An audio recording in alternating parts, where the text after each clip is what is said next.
Улсын хэмжээнд онц байдал зарлахад хүрэх Улаанбаатар өвчний дэгдэлтийг хязгаарлах дархлаажуулалтын ажил орон даяар үргэлжилж байна. За өнөөдрийн байдлаар халдварт өвчний эсрэг вакцинжуулалт 74.7% явагдаж, хотод 77, хөдөө орон нутагт 73% ихсэн байна. Энэ сарын 12-оос 25 хүртэл нийтдээ 14 хоног үргэлжлэх вакцинжуулалтанд 18-аас 30 хүртэлх насныхан хамрагдах ёстой. За тэгвэл иргэдийн итгэх нийслэлийн дүүргүүд болон орон нутгийн аймагуудад харилцан адилхан байна. Тухайлбал хөдөө орон нутагт хамгийн сайн дархлаажуулалтанд хамрагдаж байгаа аймгаар Сэлэнг, Өмнөговь, Дундгов, Орхон аймагуд тодорсон хамгийн муу биелэлттэй байгаа аймгаар Баян Улгийн, Сүхбаатар, Хинтээ аймагуд цоллуулж байна. Харин нийслэлд хамгийн хүн ам ихтэй бүсүүдэд албатай ажиллагаа нэлээд эрчимтэй хийгдэж байгаа нь. За Сүхбаатар, Сонгон найрхан, Баян Зүрх дүүргүүдийн вакцинжуулалтын хувь өндөр гарсан бол Баянгол, Багнуур дүүргүүд сүүл мөшгөж байгаа гинэ. Ямар ч тач халдварт өвчнөд тэмцэх ажлыг ахлаж яваа халдварт өвчин судлалын үндэсний төвөөс явуулын болон хяналтын албатыг ажиллагаанд эрчимтэй явуулж эхэлсэн нь. За хүн ам ихээр төвлөрдөг томоохон зах худалдааны төвүүдэд явуулын вакцинжуулалтыг хийж 6,000 гаруй залуусыг хамруулан ажлыг ахицтай өргөжлөж байна гэж хэллээ.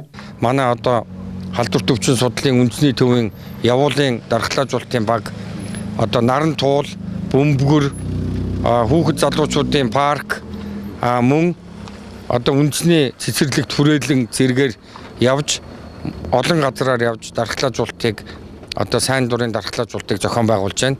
Явуулын цэгийн явсан үр дүн бол маш сайн байна. Нийтдээ 6,000 гаруй хүн одоо залуучуудыг хамруулсан. Энэ бол одоо богино ойрын 3 өдөр энэ дотор ийм хамралт сайн байна гэдэг чинь хүн одоо яг зохион байгуулалтыг хийгээвэл амжилт ирдгийм байна.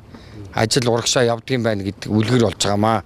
Манай халдварт өвчин судлалын үндэсний төв бол улсын хэмжээнд вакцинжуулалтыг үндэсний хэмжээнд зохион байгуулж байгаа толгой байгууллага.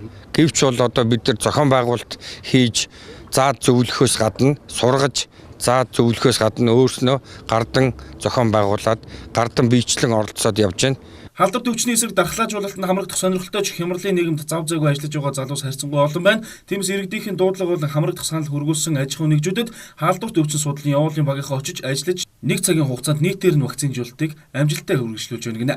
Нөгөөдгөр халдварт өвчнөд тэмцэх хуулийн хугацаа хараахан дуусах болоогүй. Тиймээс маргааш хүртэл албаныхаа ажлаа ахицтай үргэлжлүүлэхийг сануулж иргэдийг идэвхтэй оролцохыг уриалж байна. Ойр дотны хүмүүс онц хүнд хэлбэрийн халдварт өвчнөөс сэргийлэхэд хүн бүрийн оролцоо чухал байгаа. Тэгэхээр аюулт өвчнөөс ангиж ороход албаныхныг дагаад ард түмэн дэмжиж нэгдээд өгөх хэрэгтэй байна.